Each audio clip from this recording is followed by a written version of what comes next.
everyone, it's Dave Barnett from investlocalbook.com. This week I've got a question from Kurt who asks about partnerships, and I'll read it here. I have recently approached a local business owner for a partnership, me being able to buy in. I think he may actually be considering it. How would I evaluate this opportunity, and what would be some sources of financing? Kurt. Well, Kurt, let me tell you. If a business is already up and running and established, then it probably, unless it's a very mature business that's paid off all of its debts, it probably already has financing built into it. So if it's a business, let's say that's worth $400,000 and there's $300,000 of debt, the financing is already there. You would be buying in or becoming a shareholder by purchasing some of the shares, and you'd only be buying what is represented by the equity. So say there's $100,000 worth of equity there. As far as you getting your hands on money to buy those shares, you're not going to find any outside sources of financing for that, aside from maybe your relatives, parents, great aunt, that kind of thing. Or if a banker is willing to lend to you personally, so a personal line of credit, for example. Now, personal debt at the bank is usually associated with your level of earnings and your job. So if you wanted to get a line of credit in order to have money to buy into this business, then you would need to arrange that debt facility before you left your job.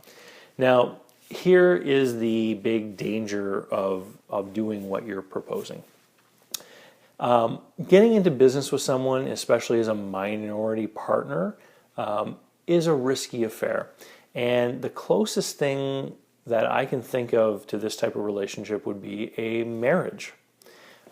You're going to be getting involved with someone who is still going to own the majority of the business, could still outvote you, so to speak, when it comes to important decisions. And the only way to get around that is to have a partnership agreement that specifically spells out that maybe even if you don't own the majority of the shares or even half of them, that you still get an equal proportion of decision-making power.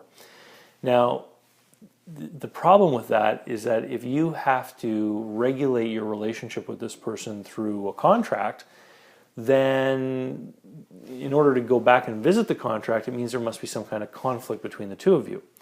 And in my experience, conflict between the two people usually stems from people not having a well-defined job description or series of responsibilities.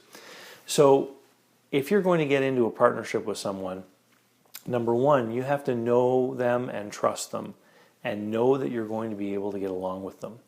And number two, you have to have a well-defined structure as to who is responsible for what. You need to formalize the roles within the business, just like a big company does.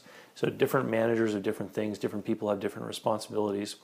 I recently did business with a partnership, and it was a man and a woman. They were not a married couple, they were business partners. And I met the gentleman once because I needed his signature on something. And other than that, I just dealt with the woman. And that's because the woman was CFO. And in their partnership agreement, they had clearly defined roles. She was the CFO and the president, and he was head of operations. And so he managed everything to do with the plant and the factory floor and the receiving and the shipping and the transformation of the goods, and she never went there, right? Her domain was the financial aspects, payables, receivables, making sure customers paid. And so they both had a very clearly defined set of responsibilities and roles, and then every once in a while they met together as shareholders to discuss the direction of the company and sort of the overarching things that were being involved, that the company had to do. So the problem that often happens in small companies that are partnerships is and especially in your situation where you're thinking about buying into a business that already exists, that owner that you're going to buy into with, he is already accustomed to being the person in charge of all decision making. So everything goes through that person right now. They make all the decisions. Are they open? Is their mind open to a change in how the business functions? Are they open to having another owner there? And are they willing to define roles and not have the both of you stepping on each other's feet all the time? it's a very big decision, and it has to do with a lot of things. It has to do with sort of business sophistication and also emotional maturity. And that's why I say that in a lot of ways this is like a marriage, because you're going to be joining yourself up financially with this person, and you have to be able to get along with them. And then what's your plan? So there's another client of mine that I'm working with right now who has found someone that wants to buy his business, and they're actually considering a multi-year transition where the buyer will buy in 20%, then the following year they'll do a dividend of any extra cash, and then the buyer will buy another 20%, and eventually the dividends will allow the buyer to buy out the seller. But in that 5-year transition period, they're going to go through a period where both of them are going to have an ownership interest. And in the beginning, the buyer will be a minority, and towards the end, the buyer will be the majority. And what they have realized with my help is that they actually have to create a policy and procedures manual. They have to create job descriptions for all the different roles. They have to create a formalized hierarchy or organizational chart showing who does what, so that when they operate with two owners, each of them is going to know, when I am wearing the hat of the service manager, then that's what I do and these are my responsibilities. I'm not going to go and stick my nose in the business of the marketing manager because that's his domain, for example. And of course, in a small business, these two guys are going to be wearing multiple hats.